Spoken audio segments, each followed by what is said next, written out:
Donc je vous montre le sommaire. Avanti! La une de Libération est consacrée à ça. RN, l'empreinte russe, un rapport de l'Assemblée nationale désigne le parti d'extrême droite comme une courroie de transmission efficace du discours de Poutine. L'histoire est assez incroyable, pour pas dire amusante. En fait, c'est le Rassemblement national qui est à l'origine de cette commission d'enquête de l'Assemblée sur les liens entre le parti d'extrême droite et la Russie. Donc c'est eux qui l'ont demandé. Et en fait, les conclusions ne sont vraiment pas très positives.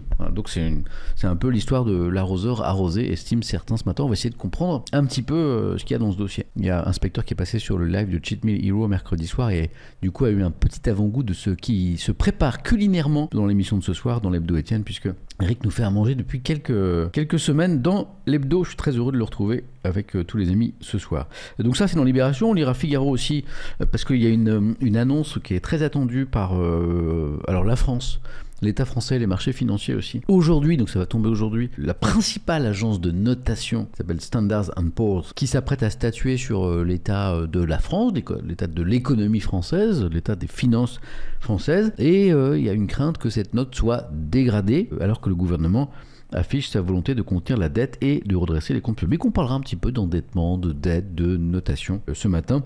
Le Figaro qui est un journal qui prône la rigueur budgétaire, c'est un petit peu la ligne éditoriale du Figaro. Cessons de jouer avec le feu, c'est le titre de l'édito. Et on en reparlera avec l'opinion d'économie, de rigueur budgétaire ou pas d'ailleurs. Comment financer la révolution écologique, voilà, la révolution que nous devons engager pour verdir notre économie, baisser nos émissions de CO2.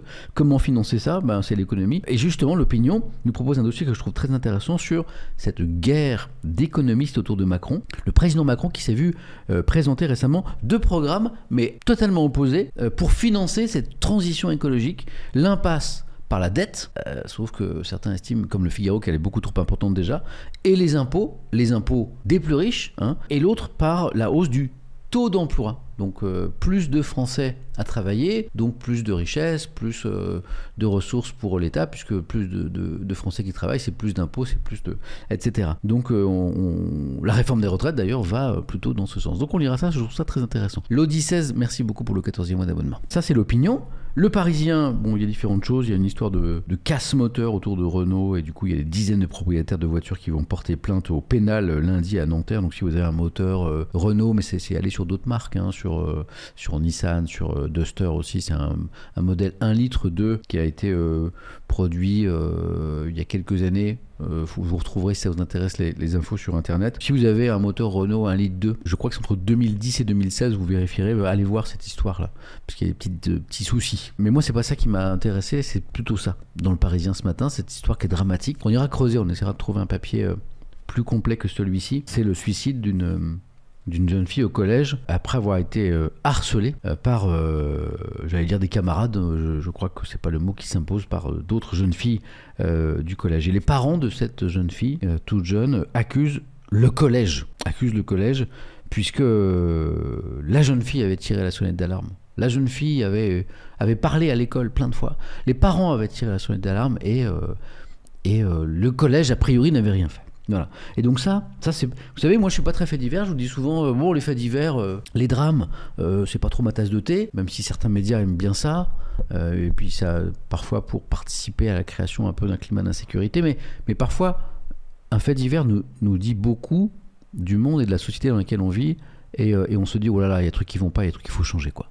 Et là, moi c'est un truc dont je vous parle souvent, le harcèlement à l'école, et le fait que ça n'est pas possible en 2023 en France qu'on ait encore ce genre de situation avec des conditions aussi dramatiques, enfin des conséquences pardon aussi dramatiques. Alors évidemment il y a des initiatives de temps en temps, il y a des choses qui ont été mises en place, mais on voit bien que ça ne va pas au niveau de la prise de conscience par exemple, du corps enseignant, d'une partie du corps enseignant, de la direction des établissements et puis des élèves aussi, je pense aux harceleurs là. Donc on va se pencher là-dessus parce que pour moi je pense que c'est le sujet le plus important du jour. Voilà. Donc on lira la réaction de la famille là, vous voyez ces 2 parents là, c'est là, sa maman et son beau-père, puisque cette jeune fille avait perdu déjà son papa il y a quelques années, et on ira creuser un peu pour voir ce qui s'est passé dans cette école, parce que ça ne va pas. Une petite météo, un petit sommaire, ça nous changera les idées tout à l'heure, petit horoscope aussi, et puis, alors l'actualité internationale, mais à culpa, moi je trouve que j'en parle pas assez en fait. Voilà. Petit Sam, à une époque, s'intéressait beaucoup à l'actu internationale. J'ai bossé à RFI pendant des années, Radio France Internationale, et je trouve que j'en parle pas assez de l'actu internationale, et pour la saison prochaine de la matinée Étienne, parce que ça, il n'y a pas de suspense, ça va se poursuivre bien sûr, et peut-être plus encore qu'aujourd'hui.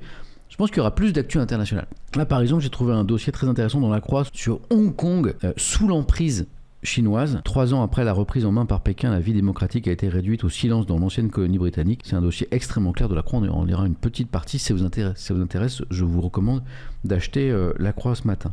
Et puis, on lira l'Humanité aussi, puisqu'il y a un sommet qui vient de se dérouler à Paris sur la pollution plastique dans le monde. Libération, il y a quelques jours, nous disait qu'il y avait de fortes chances que ça ne donne rien, tant les pays étaient en désaccord sur cette question de la... Alors pas seulement du traitement des déchets plastiques, mais de la réduction de la production de plastique. Et Libération s'est pas trompée, parce que l'Humanité fait le constat que... voilà. La deuxième session de discussion internationale sur la pollution plastique s'est tenue cette semaine à Paris. Elle s'est heurtée à des divergences profondes entre États sur la forme comme sur le fond. Ça n'a pas donné grand-chose, donc on va lire ça, d'où l'excellent titre de l'UMA. Pollution plastique, des négociations en carton. Merci à l'UMA, c'est hyper intéressant. Et puis j'ai feuilleté Le Monde aussi pour vous, parce qu'il y a une séquence politique qui n'est pas inintéressante sur fond de réforme des retraites. Cette bataille n'est pas tout à fait terminée, on en parlera ce soir dans l'Hebdo Étienne avec mes invités, notamment avec Jean Massier. Dans Le Monde, il y a plusieurs choses autour de ça. Borne, une première ministre fragilisée, parce que on ne va pas dire que les relations sont au beau fixe entre les deux têtes de l'exécutif, entre le président Macron et Elisabeth Borne. Et puis, Le Monde revient, et ça je trouve ça très important, sur les mots du président. C'était en Conseil des ministres cette semaine, sur le RN. En Conseil des ministres, le président Macron a taclé sa première ministre. Déjà, Le Monde revient là-dessus en disant est-ce que, regardez, un président ne devrait pas dire ça? Est-ce que c'est le rôle d'un président? En Conseil des ministres, le président Macron a taclé sa première ministre en disant vos arguments contre le RN, le Rassemblement National, c'est pas les bons. Hein, les vieux arguments sur la morale, sur le RN héritier de Pétain, tout ça, c'est pas ça qu'il faut faire. C'est pas ça il faut pas s'y prendre comme ça. Il faut l'attaquer sur les programmes, sur le fond, voilà. Et Le Monde dit ça ne se fait pas.